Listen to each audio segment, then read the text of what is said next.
Hello YouTube chess lovers and my friends, this is Gunjan here. Welcome to the 35th episode of my chess trap series.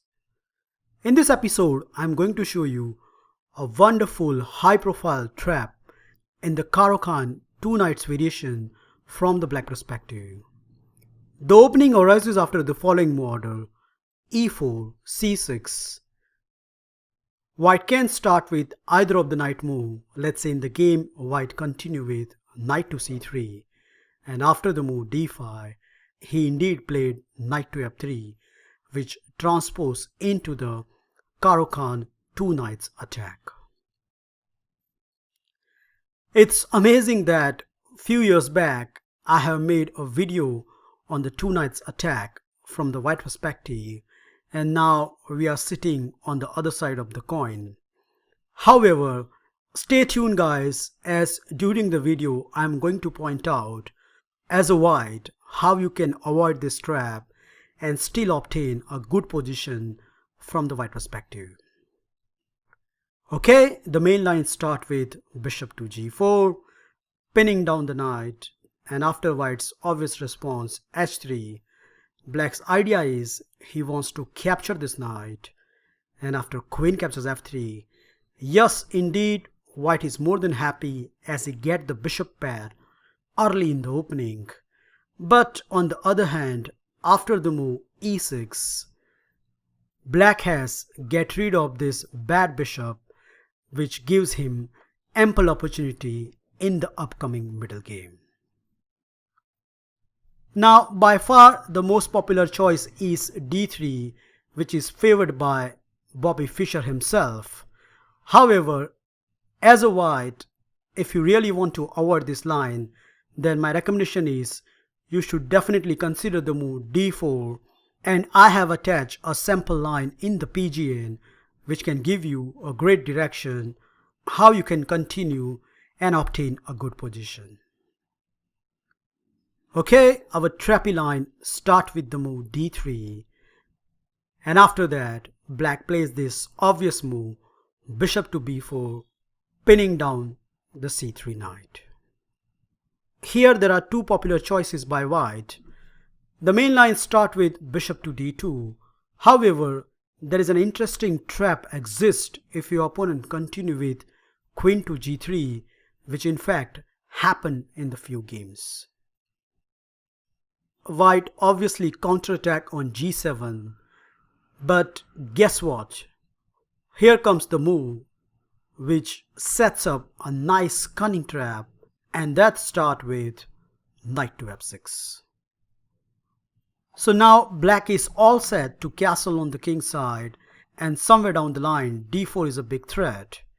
So if white has come this far, then he has to take on g7, attacking the rook in the corner. Well, after this, I'm afraid by force white is losing, and you definitely want to pause this video and find out by yourself how this can happen over the board.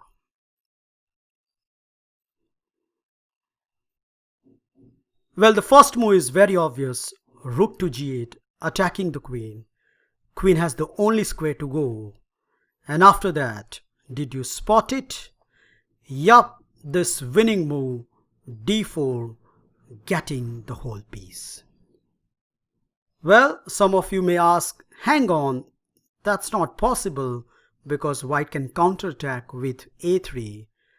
But here the surprise springs to the white camp, as black has this nice cute move bishop to f8, attacking two spots, and by force black is winning the whole piece.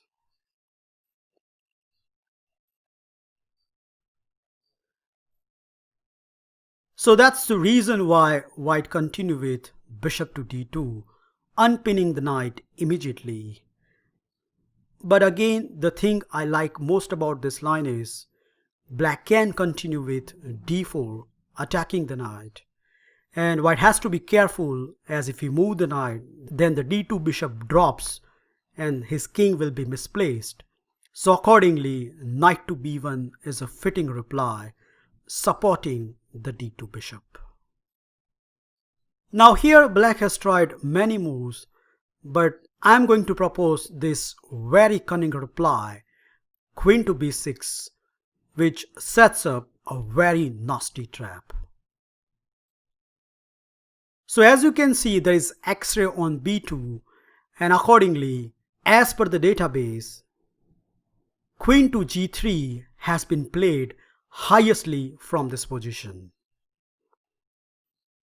Now before we look at it, the important point I like to mention that if white try to protect on b2 with the move b3, which happen in few games, black can obtain a decent position with the following sequence: knight to e7, planning to castle queenside, and when white goes for the same with bishop to e2, you can stop him castling by bishop captures d2, knight captures d2, and now queen to b4. One of the game in the database continue with rook to d1, so now indeed white is protecting the knight and ready to castle, but after castle, and the move a5, black obtain a long-lasting advantage. Idea is very simple: playing the move a4 and create pressure on the queen side. And in the game, white indeed played the move a4, but after black's next reply, that is b5, a captures b5 and c captures b5, not only black obtain a clear pass pawn on the a file, but in the mix he has this weakness on a c2, which altogether gives black a hell of a good position. So let's see what is happening after the move queen to g3, once again counter-attacking on g7.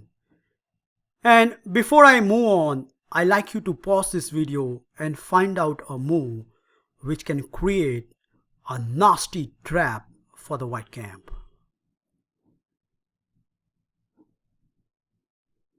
Are you ready? Did you find this superb move, knight to f6, completely gambiting the g7 pawn? And mind you, white dare not to take it. Why? What happens if he continue with queen captures g7, which is the obvious response, attacking two pieces, and black cannot defend both of them. So what can be the more natural than this? Well, guess what? White straight away enter into the black trappy territory.